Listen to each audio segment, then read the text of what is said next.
Hey everyone, it's April 6th. That's the date. I welcome to Don't Talk to Me. My name's Mac O'Hara. I was making coffee this morning and I thought to myself, well, I need to do something with this time.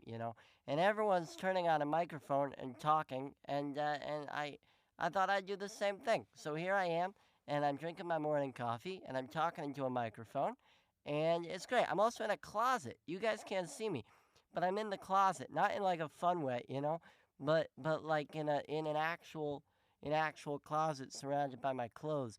Me and my wonderful girlfriend Leah decided that the quietest place for me to go was the closet. So here we are. I think she just wanted me to go in a closet for 30 minutes. But here we are. We're in a closet and I'm talking. Easter was fun. I used to get Easter baskets every year. We didn't do Easter baskets this year because I'm 25. Easter's really the coolest one because it's like the bunny is the only guy without any powers. The Santa he's got powers. You got the Tooth Fairy, he's got powers. The Easter Bunny doesn't. I feel like my mom always gave me a really cool Easter basket every year. I had friends that really didn't. Like I had a friend growing up and she would get an Easter basket, but then she could only pick 3 pieces of candy from the basket. And then her mom would take or the Easter bunny would take the basket, which was her mother. If you know that and you're listening, I'm sorry to tell you. And it was her mother, and the Easter bunny would take the basket, and then her mom would eat all of the candy, and that's why her mom's in a home now.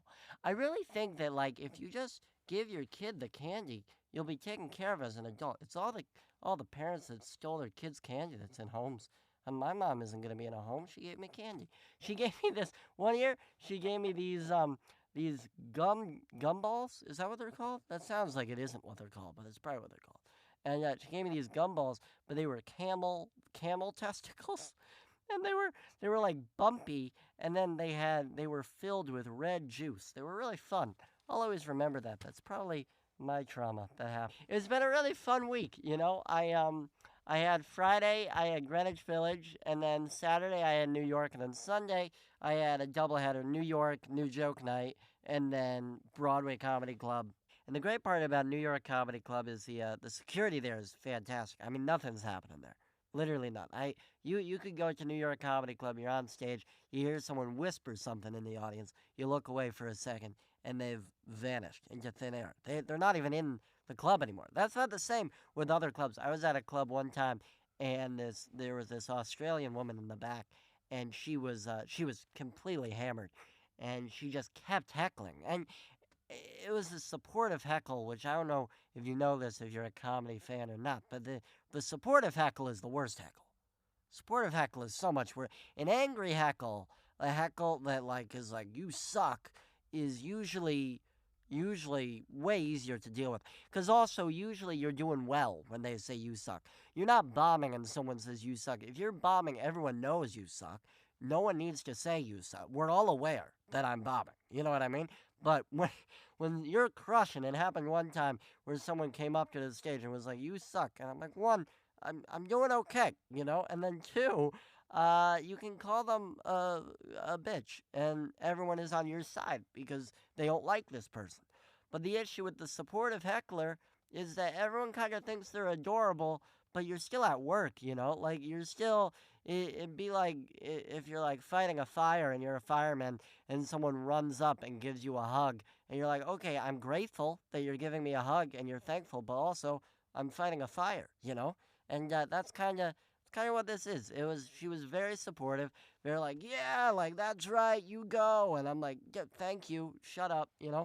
And I get through my set. I was closing, so it was like me, and then the show was over. There was no escape route. I like escaping. I can't. I don't know. I don't know if you've noticed by the title of this podcast.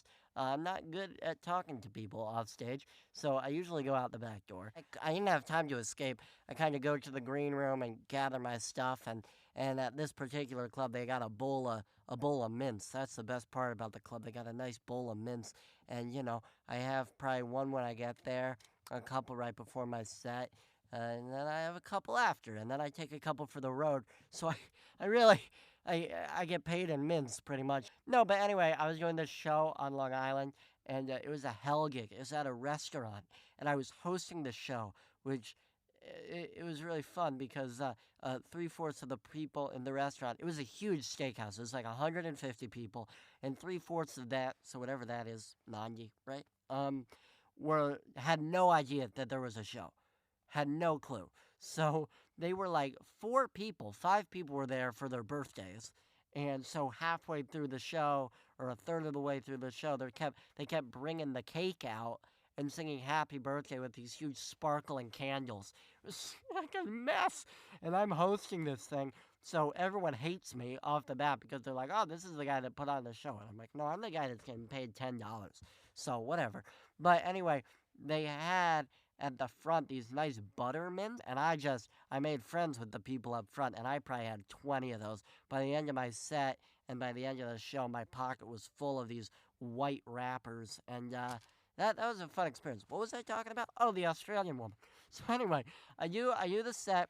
Australian woman is very excited about being in America, I guess. I don't know. But she was very happy. And I was standing by the door because that's part of what I'm paid to do is stand by the door and thank people as they leave. And I was standing by the door, and my manager, the club manager, was right next to me. Now, this manager is fantastic. I'm not going to name her name because then you know what club I'm talking about, and I don't want to do that. But she's amazing and a really good person, and she was standing there, usually incredibly helpful. I'll preface that.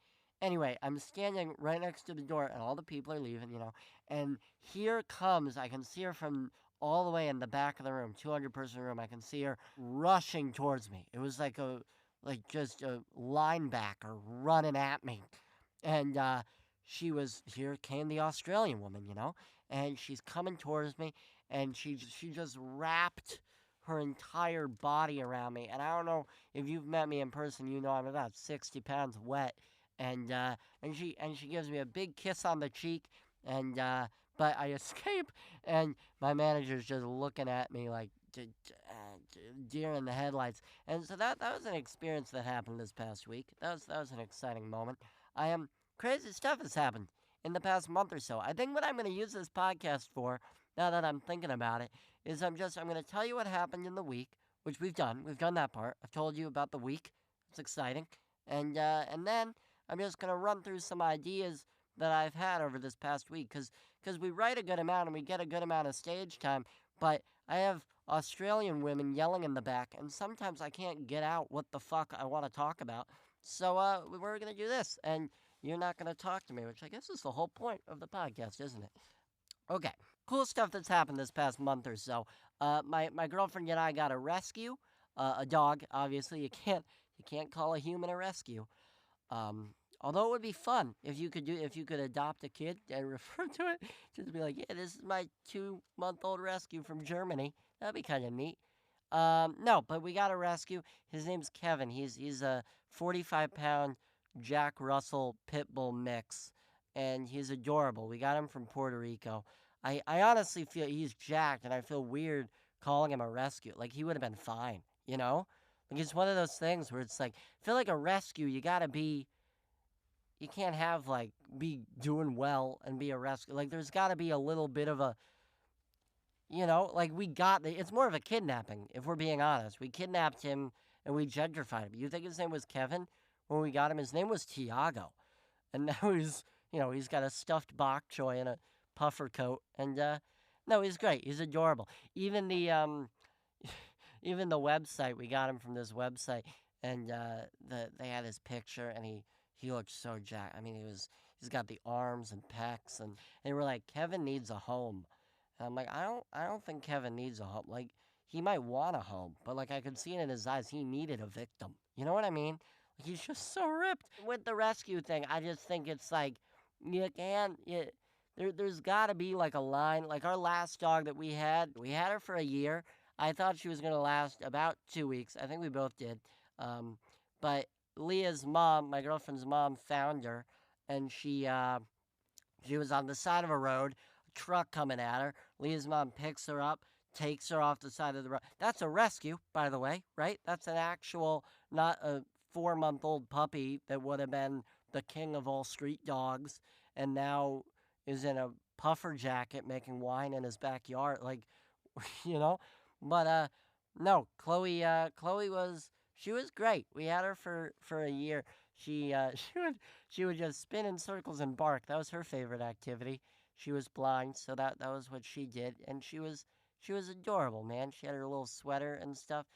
Anyway, I when she was put down, we had to pick her up because it was either you could either pay to have her FedExed, which I wasn't FedExing my dog. I just couldn't do it. I couldn't do that. I can't FedEx a a a corpse. I can't do it. So you can either do that or you could have a courier come for $80 extra and I guess deliver the dog that they killed back to you.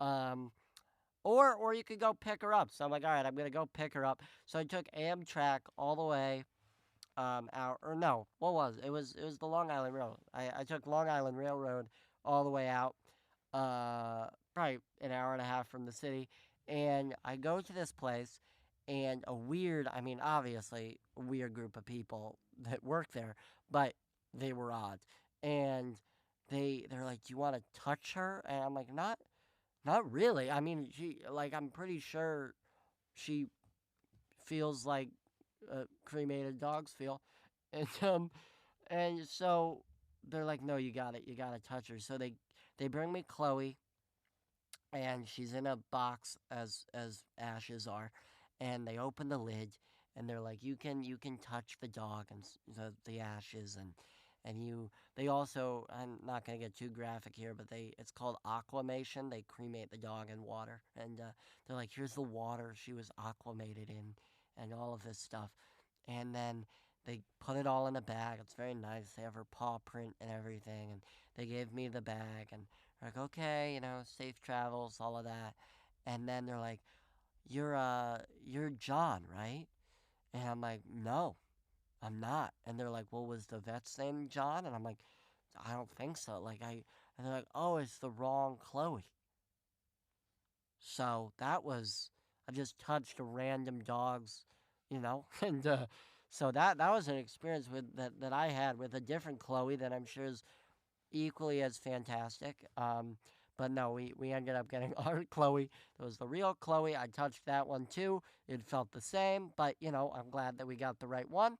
I did not get the water this time. I guess I did not buy the water package, which I'm sure was an extra $150, and we passed on. But yeah, that's what's been going on. I just finished my coffee, so we are going to wrap this bad boy up with our special guest for next week. This guy is very special. His name is Dayton J. Weber. He's going to be our special guest next week. Is a quadriplegic cornhole player who is currently wanted for murder in the state of Pennsylvania. Dayton will be joining our podcast next week. I'm very excited for that. But until then, I hope you guys have a great week and keep an eye out for Dayton.